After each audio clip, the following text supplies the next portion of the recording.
ብቻ አይደለም ከዚህ በፊትም ድጋፍ ተሰጥቶኛል። በዚህ ልጅ የዚህ ልጅ እናት በአራት ወር ነው ጥለው የሞተች። ህሊና አንጻር ነው ስንት ያለው ተቀምጦ ጥሎት ሲገቡ ደር ላይ ተቀብዬ ነው ያስወጣኝ። አገርም ባለ አቅሙ የተወሰነ ገድፎኛል፣ እግዚአብሔር ይስጠው።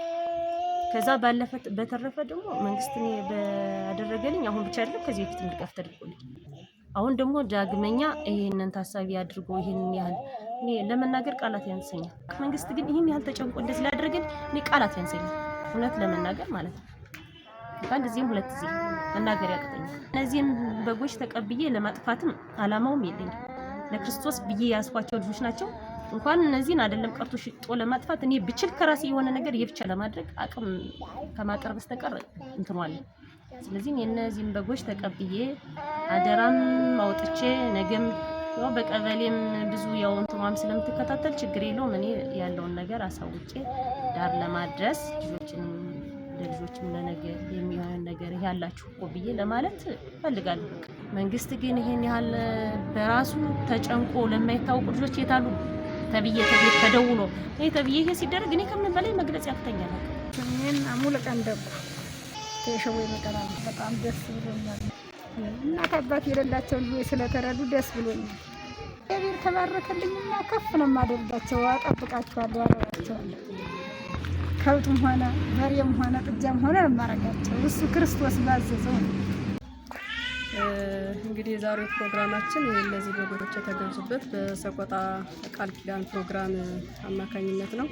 እንግዲህ ዋና ዓላማው ይሄ ፕሮጀክት ለወላጅ አልባ ህፃናትና በችግር ውስጥ ለሚኖሩ ህፃናት የስራ ማስጀመሪያ በሚል ነው።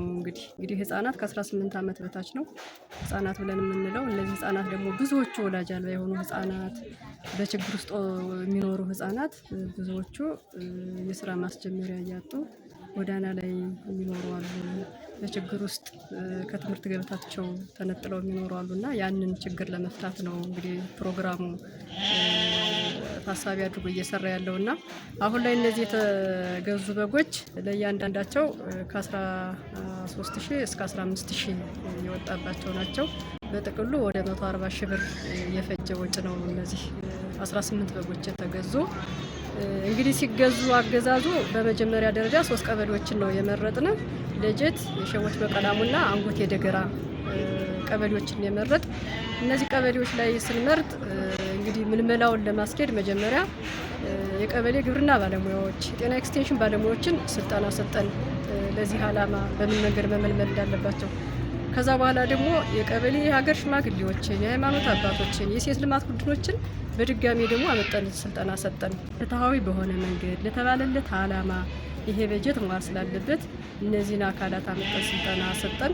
ከዛ በኋላ ከየቀበሌው ሶስት እነዚህን ወላጅ አልባ የሆኑ ህፃናትን በችግር ውስጥ የሚኖሩ ህፃናትን መልምለው እንዲልኩልን አደረግን። ቀበሌዎች ኃላፊነት ወስደው ባለሙያዎች፣ የጤና ኤክስቴንሽን ባለሙያዎች፣ ግብርና እንስሳት ባለሙያዎች፣ ጣቢያ ኃላፊዎች፣ ግብርና ሌሎችም የሀገር ሽማግሌዎችም የልማት ቡድኖችም የተሳተፉበት በደብዳቤ ያሳወቁን። ያን ደብዳቤ መሰረት አድርገን እንግዲህ ዛሬ ላይ ግዢ ተፈጽሟል። ርክክብ አድርገናል። እንግዲህ ዛሬ ላይ የመርቦ በጎችን የገዛን በጎችን የገዛንበት ዋናው ዓላማ እየረቡ እነዚህ በጎች ነገ ከነገ ወዲያ ከበግ አልፈው ወደ ሌላ ሀብት ንብረትነት አድገው እነዚህ ልጆች ህይወታቸውን የሚቀይሩበት ሁኔታ ይመቻቻል ብለን አስበን ነው የመርቦ በጎችን ወይም እናት በጎችን የገዛንላቸው። እንግዲህ ቀጣይ ክትትልና ድጋፍ እያደረግን ያው ስንሰጥም ማስፈርመን ነው ሰጣናቸው። እንዳይሸጡ እንዳይለውጡ ጤንነታቸውን ጠብቀው እየተንከባከቡ እንዲኖሩ የኛ ተቋምም ሌሎች የእንስሳት ጽሕፈት ቤት ተቋምም በዛ መንገድ ክትትልና ድጋፍ እያደረግን ወጣቶች እነዚህ ህፃናት ተጠቃሚ የሚሆኑበትን ነገር በእኛ ተቋም እየተከታተል የሚያሳድጉ ወላጆች ደግሞ የበላይነት ኃላፊነት ስላለባቸው በእንክብካቤ እነዚህ በጎች ለዳር ወይም ለተሻለ ነገር ያለውላቸዋል የሚል ሀሳብ ስላለኝ በዚህ መንገድ ነው እንግዲህ ስራውን እየሰራን ያለ።